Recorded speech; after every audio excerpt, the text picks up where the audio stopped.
নমস্কার, আমি মিসেস রিঙ্কু পাঠক, psychologist.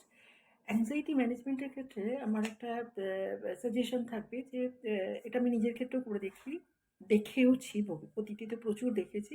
Specially যখন যাদবপুর ইউনিভার্সিটিতে কাজ করতাম এবং ইউনিভার্সিটি থেকে প্রায় আমি এইচবি ক্যাম্পাসই হোক বা সল্টলেক ক্যাম্পাসই হোক, ওখান থেকে আমি যখন একদমই প্রায় ছেড়ে চলে এসেছিলাম আইএলটিএসে, এবং আইএলটিএস আর সল্টলেক করতে করতেও আমি যেটা ডিসিশন নিয়েছিলাম যে না, সল্টলেক ক্যাম্পাসে আর কাজ করব না।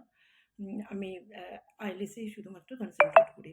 তো সেই সময় থেকে আজকেও দিন পর্যন্ত যখন মোটামুটি বেসিক্যালি আমি একা, কিন্তু আমার অ্যাংজাইটি হচ্ছে, তখন যেই মেথডটা ফলো করে আমি দেখেছি আমি খুব ভালো ভাবে নিজের অ্যাংজাইটি ম্যানেজ করতে পেরেছি, সেটা তোমাদের সাথে একটু খুব শর্টে ব্রিফলি বলবো। মেবি এখন যার পরিস্থিতি অনেকের সাথে এটা নিয়ে ডিসকাস করেছি, তারা কিন্তু প্রত্যেকেই খুব ভালো আছে। সেটা হচ্ছে যে তোমার you have to think anxiety কি নিয়ে হচ্ছে. You have to identify the symptoms, physical symptoms, and then you have to identify the actually কি নিয়ে anxiety হচ্ছে. Anxiety basically nothing but your negative thinking. সেই নেগেটিভ থিঙ্কিংগুলোকে যদি তুমি আইডেন্টিফাই করতে পারো এবং তাদের সোর্সগুলো খুঁজে পাও, এই কারণে নেগেটিভ থিঙ্কিং আসছে। সে ফর এক্সাম্পল, আমার ভীষণ লোনলি লাগছে, ভীষণ অ্যাংজাইটি হচ্ছে, ফিউচার নিয়ে অ্যাংজাইটি লাগছে। কেন লোনলি লাগছে? বিকজ আমি একটা বড় কাজের জায়গা, বন্ধু বান্ধব ইত্যাদি ছেড়ে চলে এসেছি, এবং তারপরে আমার তার জন্য আমার একটা লোনলিনেস লাগছিল, এবং তারপরে আমি যেখানে আশ্রয় পেয়েছি সেটা হচ্ছে আমার এই আইএলটিএস হসপিটালে কাজ করা, এবং সেখানে একেবারেই সাংঘাতিক চেনা পরিচিত কিছুই ছিল না। কাজ দিয়ে আমি সবার সাথে পরিচিত হয়েছি তারপরে, এবং তারাও আমাকে সেই সুযোগটা দিয়েছিলেন। সেখানে যেটা ভীষণ ইম্পর্টেন্ট হলো যে আমি তখন ফিউচার নিয়ে খুব ভাবতাম। যদি আমি কাজ করতে না পারি তাহলে কি করে আমার এক্সিস্টেন্স থাকবে, আমার সংসার চলবে। অর্থনৈতিক মানে ক্রাইসিসে সাংঘাতিকভাবে আমি সাফার করতাম। এবং মানে সেটাই একটা মেইন প্রবলেম ছিল। তো এইভাবে প্রবলেমটা ফার্স্ট তোমাকে আইডেন্টিফাই করতে হবে যে তোমার অ্যাংজাইটি টা তাহলে মানে অনেকটাই রিয়ালিস্টিক অ্যাংজাইটি অনেক সময় আমাদের থাকে।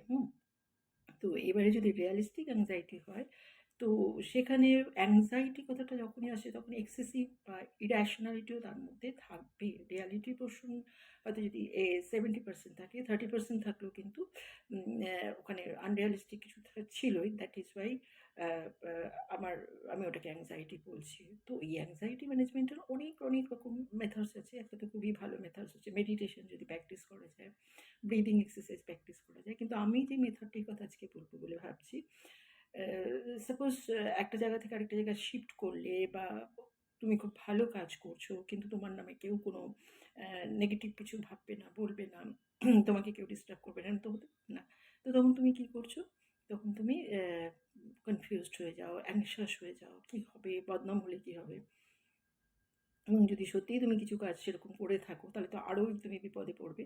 তো তখন তোমাকে জানতে হবে, you don't have to go for justification, আর সবাইকে গিয়ে গিয়ে বলা দরকার নেই, কিন্তু নিজের কাছে নিজে ক্লিয়ার হওয়ার জন্য যেটা খুব দরকার, ফার্স্ট তুমি না তোমার পেরেন্টসদের কথা ভেবো। একদম ছোটোবেলা থেকে তোমার পেরেন্টসরা, তাদের পার্সোনালিটি, কীভাবে তুমি ছোটোবেলা থেকে স্কুলিং হয়েছে, তোমার কী কী স্কুলিংয়ের মধ্যে দিয়ে তুমি গেছো, সেখান থেকে তুমি কী কী গ্রাস্প করেছো, সেখানকার পরিবেশ পরিস্থিতি, টিচার্স, কলিগস, সিনিয়র জুনিয়র, তাদের কথা ভাবা। তারপরে তোমার পুরো থ্রু আউট তোমার যে একটা এডুকেশনাল ব্যাকগ্রাউন্ড সেগুলো ভাবা, যেরকম আমি ভাবতে পেরেছিলাম, এবং সেখান থেকে থেকে আমার সম্পর্কে আমার কী মনে হচ্ছে, তার মানে সেলফ ইমেজটাকে না কিছুটা পরিষ্কার করা। মানে আয়না পরিষ্কার করলে কিন্তু সেলফ ইমেজ পরিষ্কার হবে না। এরকম থট, যেটা realistic thought, accept your weaknesses and accept also your positive qualities, যেটা হয়তো কেউ ধরতে পারেনি, বুঝতে পারেনি, কিন্তু অনেক পরে গিয়ে সেটা রিফ্লেক্টেড হয়েছে। যেই রিফ্লেক্টেড হয়েছে তখন মনে হয়েছে যে এটা তো আমার সম্পত্তি হতে হবে।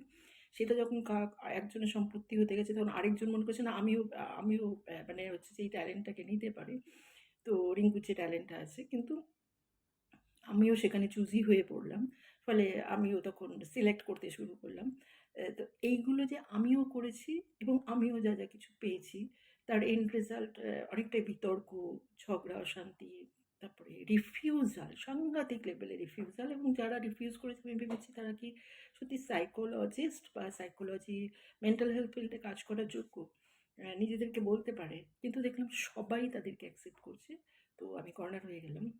মানে এটা তো হতে পারে না, আমি যদি সবাইকে গিয়ে বলি সবাই ভুল, আমিই একা ঠিক। তাই জন্য আমি একা পালিয়েছি আর সবাই ভুল। তো ডেফিনিটলি সেখানে তো আসবেই যে ও একটা ডেলিউশনে ভুগছে, ওর একটা অন্যরকম অসুবিধা। কিন্তু এরকম ঘটনা পৃথিবীতে প্রচুর ঘটে। সাধারণ মানুষের সাথে ঘটলে মানুষ অতটা বিশ্বাস করতে চায় না।